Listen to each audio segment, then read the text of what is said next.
Tava aqui pensando em empreender, mas não quero assumir nenhum risco.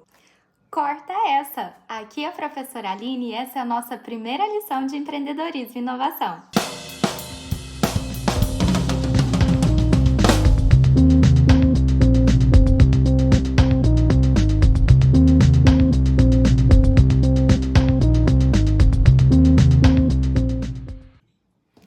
Para esse vídeo e dá uma olhada nessa imagem. Essa é a nossa ilha deserta da zona de conforto e nela mora um peixinho no aquário apertado. E ele sente que tá apertado, mas ele pensa assim, aqui tá meio ruim, mas é seguro, eu prefiro continuar. No universo dos negócios a gente tem muitos peixinhos como esse, que têm sonhos, planos, que se sentem apertados onde estão, muitas vezes insatisfeitos, que não se identificam com o lugar onde estão, mas que acabam ficando por se sentir um pouco mais confortáveis naquele lugar, ou mesmo por não vislumbrar como sair daquele contexto. O que isso tem a ver com o empreendedorismo? O universo do empreendedorismo nos permite sair desse aquário apertado, desbravar esse marzão cheio de novas possibilidades e oportunidades. Mas esse mar também tem seus perigos, os tubarões. É o risco e a gente tem que aprender a lidar com ele.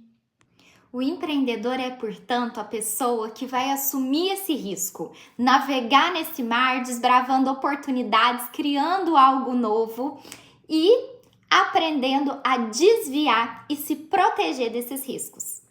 Lição número 1. O risco é inerente ao processo empreendedor. A gente não consegue eliminá-lo completamente. Eu gostaria muito, não fiquem bravos comigo, mas eu não tenho a fórmula do sucesso empreendedor para passar para vocês. Eu não tenho os passos que vão levar certamente ao sucesso, porque ele não existe. Mas eu posso afirmar e garantir para vocês que a gente tem ferramentas, conteúdo, aprendizado que nos permite minimizar esses riscos. A gente costuma dizer no universo do empreendedorismo que as ferramentas corretas, o planejamento e o uso adequado da gestão permite com que a gente corra riscos calculados. E é isso que a gente vai aprender nesse curso. Oportunidade ou necessidade? Talvez você conheça alguém que por falta de oportunidade de se colocar no mercado de trabalho, ou mesmo por ter perdido o emprego, precisou ali, como meio de sobrevivência, começar a exercer alguma atividade que tinha familiaridade, experiência, que conhecia, para poder manter ali a sua sobrevivência. Por exemplo, começou a fazer bolo em casa para vender, começou a fazer unhas, começou a trabalhar como entregador por conta própria, enfim. Esse tipo de empreendedorismo, que a gente chama de empreendedorismo de necessidade, é um dos tipos mais comuns que a gente tem no Brasil, infelizmente. Esse tipo de empreendedorismo, ele acaba sendo gerado principalmente pela falta de oportunidades, às vezes até pela falta de opção. A pessoa nem sempre sonhou em ser empreendedor, desejou aquilo, sequer teve tempo de planejar, se organizar.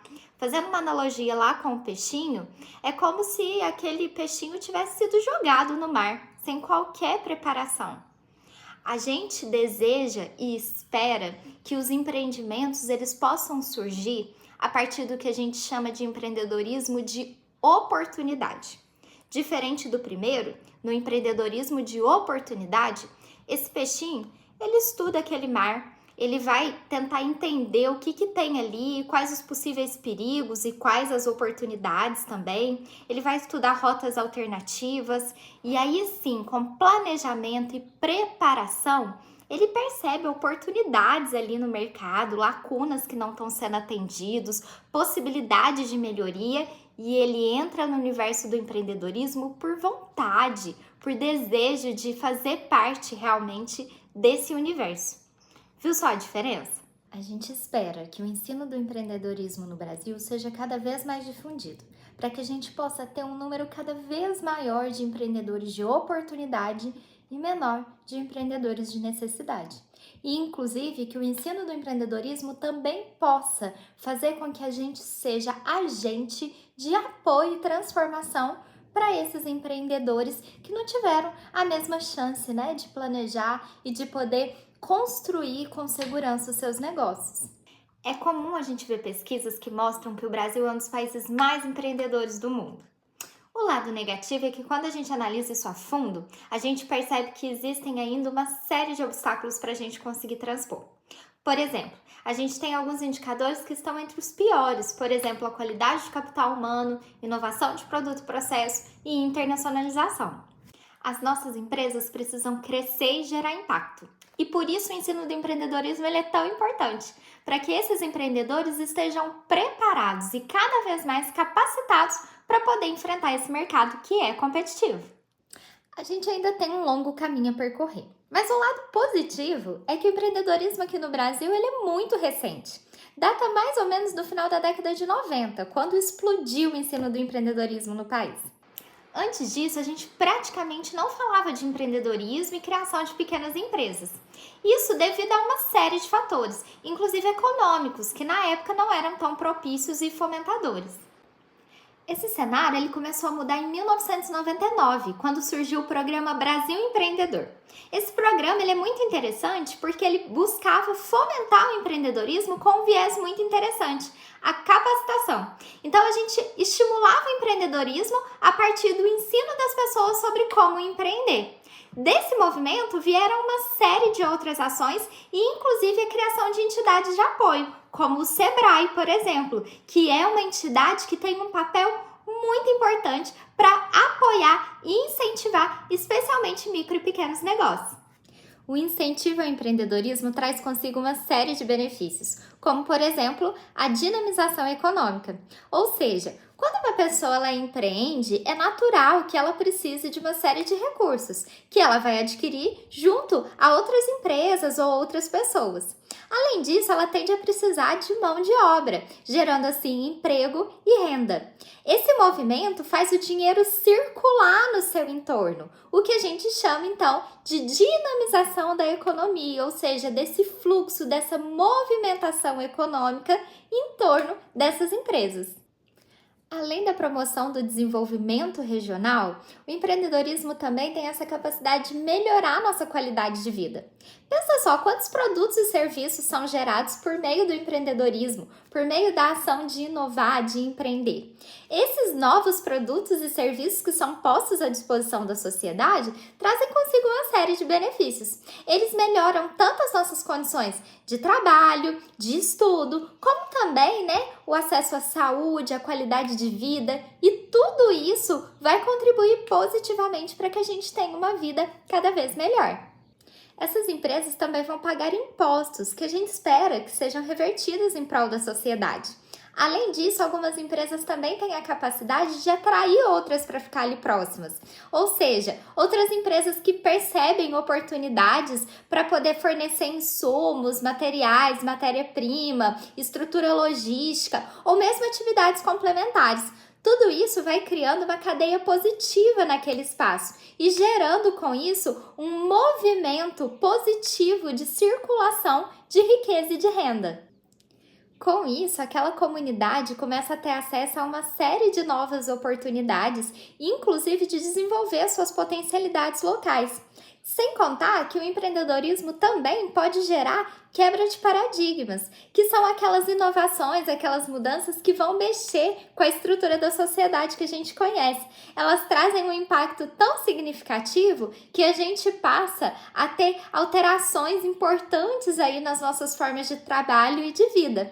Por exemplo, o surgimento da internet foi uma grande quebra de paradigmas. Hoje nós estamos aprendendo empreendedorismo de uma forma remota, sendo que antes da existência da internet, isso talvez nem pudesse ter sido imaginado. Então, o empreendedorismo, a inovação, ele tem a capacidade de transformar o seu entorno, não apenas a vida do empreendedor, mas a vida de toda a comunidade e sociedade à sua volta. Falando dos benefícios do empreendedorismo, a gente não pode se esquecer do papel importante desempenhado pelas micro e pequenas empresas no nosso país. Elas têm um significativo impacto não só na geração de riqueza, já que juntas elas têm uma boa parcela da geração do PIB, mas também na geração de emprego, já que elas correspondem aí à grande maioria das pessoas que estão formalmente empregadas no nosso país.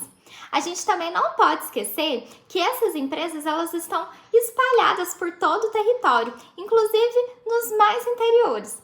Além disso, essas empresas elas têm a capacidade de preservar as características regionais e não sufocar os recursos naturais locais. Sem contar que os micro e pequenos negócios eles são pulverizados, ou seja, são vários agentes atuando ali naquela economia, o que permite, que essas empresas consigam sobreviver ao domínio concentrado daquelas grandes corporações. Então é muito importante que a gente sempre procure apoiar e estimular os micro e pequenos negócios da nossa região. E para a gente encerrar, 3 mitos sobre empreendedorismo que talvez já fizeram você acreditar. Mito número 1. Empreendedores são natos, já nascem com características e qualidades distintivas para empreender. Mentira! Embora algumas pessoas possuam realmente características e habilidades que favoreçam o processo empreendedor, o empreendedorismo pode ser aprendido por toda e qualquer pessoa, inclusive por você. Mito número 2. Empreendedores são pessoas que optam por ter o próprio negócio ao invés de trabalhar para outra pessoa. Ué, mas como assim isso é mito? Empreendedor não é dono do próprio negócio? Haha, já adianto que esse é um mito que eu vou desvendar na nossa lição número 2. Então eu espero você lá. Mito número 3. É preciso ter experiência para empreender? Embora a experiência possa ajudar e muito no processo empreendedor, ela não é um requisito fundamental. A gente consegue sim desenvolver conhecimentos e utilizar ferramentas que vão nos deixar preparados e prontos para entrar nesse universo com segurança, minimizando os nossos riscos. Gostou desse vídeo? Ele trouxe algum aprendizado novo para você? Coloca aqui nos comentários que eu quero saber. Se você tiver alguma dúvida, coloca aqui também que eu respondo. Espero você na nossa próxima lição. Até mais!